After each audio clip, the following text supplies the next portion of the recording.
Hello everyone, this is Akanksha Soni. I was a student of target batch of DS Science Institute for NEET 2024. Like many of you, I was also a NEET aspirant. थोड़ा starting से शुरू करते हैं। जब मैंने अपने 10th boards से pass out किया था तो काफ़ी सारे सजेशंस थे अलग अलग लोगों के कि आपको यहाँ से कोचिंग करनी चाहिए, आप यहाँ जाओ, कोटा जाना चाहिए, जो कि हर एक पर्सन का एक कॉमन थॉट सा हो गया है कि आपको अगर 10th कर ली उसके बाद you have to go to Kota. लेकिन इट्स नॉट ऑलवेज ट्रू। तो फिर मैंने डिसाइड किया कि मैं जहाँ रिसेंट स्टडीज़ कर रही हूँ वहाँ से मैं अपनी नीट की भी जो कोचिंग है वो कंटिन्यू करूँगी।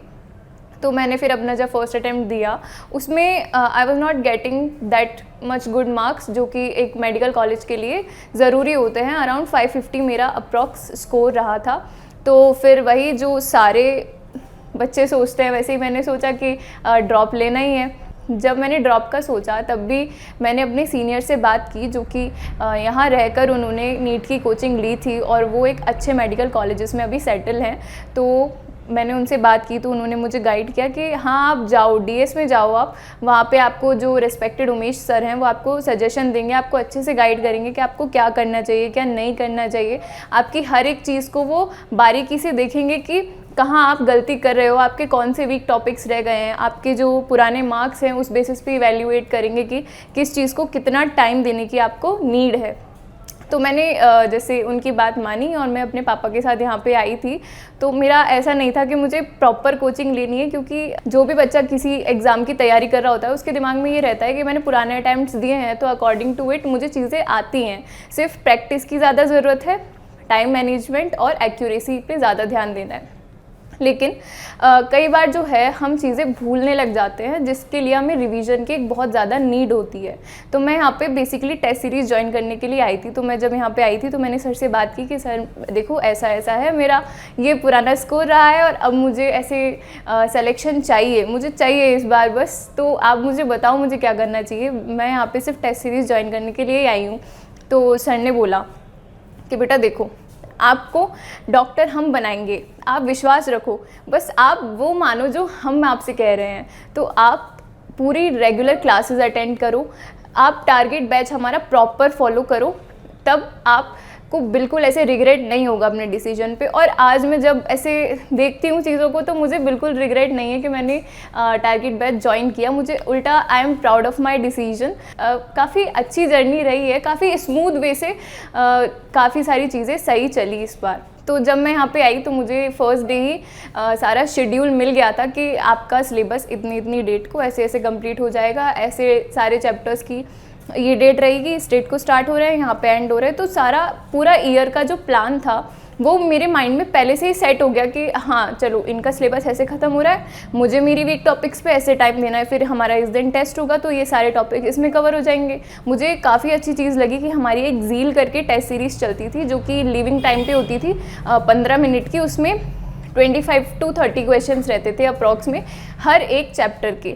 तो उस टाइम पे हम जो पुराने हमारे चैप्टर्स थे उनका हमें प्लान बता दिया जाता था कि आपका इस दिन को इस चैप्टर का टेस्ट है और आपके इतने क्वेश्चंस आने वाले हैं। पूरा नीट पैटर्न से होता था कि इतने सेक्शन ए रहेगा, फिर सेक्शन बी रहेगा, उसमें ऑप्शनल रहेंगे, फिर आपको ऐसे करना है। तो वो सारी चीज़ें बहुत एक प्रॉपर वे में हमारी सेटअप थी। पूरे ईयरली एक अच्छा प्लान था हमारा, जो कि हर किसी के कोऑर्डिनेशन के थ्रू ही ये सारी चीज़ें पॉसिबल हो पाती हैं। तो बहुत कोऑर्डिनेटेड वे में एक पूरा सिस्टम यहाँ पे वर्क करता है, जो कि आपको बहुत एक अच्छा positive environment, supportive environment create करके देता है आपके एम को अचीव करने के लिए। जब आप किसी भी एक एग्ज़ाम के लिए अपीयर होते हो तो आपको खुद के सिलेक्शन से पहले एक इंस्टीट्यूट का सिलेक्शन ज़्यादा एक प्राइम इम्पॉर्टेंस का डिसीजन होता है। तो उसके लिए आपको देखना है कि जहाँ आपकी एक ज़्यादा पर्सनल केयरिंग हो सके, एक आपको पॉजिटिव एनवायरनमेंट, सपोर्टिव टीचर्स मिले जो आपके एम को अचीव करने के लिए आपकी हेल्प करें।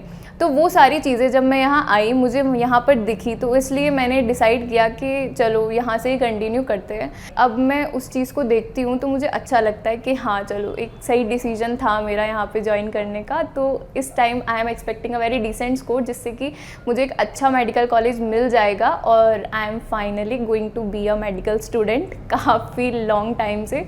तो अब काफ़ी अच्छा लगता है चीज़ों को देखते हैं। तो मैं जब यहाँ पर आई तो जो हमारे मैनेजिंग डायरेक्टर हैं प्रदीप सर, उन्होंने भी काफ़ी हेल्प की मुझे, हर चीज़ में सपोर्ट किया।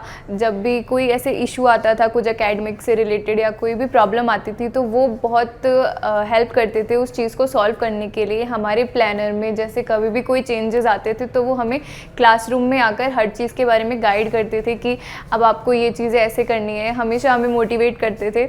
उन्होंने भी पूरी जर्नी में बहुत ज़्यादा मेजर रोल प्ले किया है। मुझे जैसे किसी भी सब्जेक्ट में कोई डाउट आता था तो मैं उन्हें जब बताती थी तो वो भी उस डाउट को सॉल्व करवाने के लिए बहुत एफर्ट्स अपने दिए हैं। उन्होंने भी लास्ट मोमेंट पे भी जब हमारी टेस्ट सीरीज़ एंड हुई थी, वहाँ से लेके नीट तक हमारे 1 हफ्ते का लगभग गैप था उस टाइम पे, तब भी वो डेली ऐसे कॉल करके मोटिवेट करते रहते थे कि हाँ यू कैन डू इट, आप एक अच्छा स्कोर ला सकते हो, हमें विश्वास है आप पे, आपको खुद को भी होना चाहिए कि आप एक काफ़ी अच्छा एक डिसेंट स्कोर लेके आओगे। अरविंद सर जो हैं हमारे जो मैनेजिंग डायरेक्टर हैं, वो बार बार पूछते रहते थे बेटा आप टेस्ट में कितना स्कोर आया है, इस वाले टेस्ट में कितना स्कोर आया है, आज जो पेपर था वो कैसा गया। सारी टेस्ट सीरीज़ हमारी जो टेस्ट सीरीज़ थी फाइनल, वो भी लगभग 2.5 महीने चली थी, मतलब हर 3 दिन में एक टेस्ट, हर 3 दिन में एक टेस्ट। सिलेबस भी हमारा जनवरी तक ओवर हो चुका था, फिर हमारा थोड़ा रिवीजन भी चला था।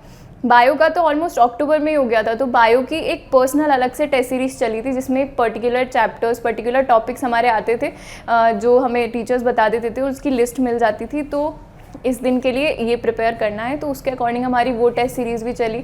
तो मतलब एनसीईआरटी को इतने अच्छे प्रॉपर वे से फॉलो करवाया सभी टीचर्स ने कि हमें लास्ट मोमेंट पे उसको देखने की नीड ही नहीं पड़ी। इट वाज लाइक कि हाँ चलो ठीक है, ये भी आता है, ये भी आता है, ये भी आता है। और जब नीट का एग्ज़ाम दे रहे थे तो ऐसा लग ही नहीं रहा था कि कुछ अलग सा एग्ज़ाम है, ऐसा लग रहा था कि किसी टेस्ट सीरीज़ का ही पेपर दे दिया है हमको उठा के, क्योंकि सारे क्वेश्चन वैसे ही सेम वैसे ही दिख रहे थे थोड़े थोड़े कि यार ये भी किया हुआ है, ये भी किया हुआ है, इसका आंसर ये है।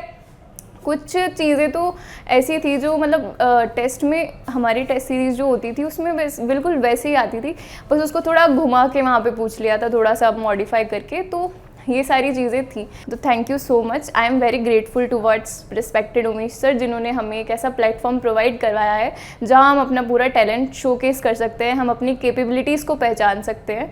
तो इस तरह सारे टीचर्स ने, सारे फैकल्टीज़ ने काफ़ी हद तक बहुत ज़्यादा सपोर्ट किया है। अब लास्ट में यही कंक्लूड करना चाहूँगी कि वो कहते हैं कि संकल्प से ही आपको सिद्धि की प्राप्ति हो सकती है। तो संकल्प मैंने किया और सिद्धि तक मतलब सक्सेस तक पहुँचाने का काम हम मेरे और इंस्टीट्यूट के एफर्ट्स ने मिलकर किया। तो थैंक यू सो मच।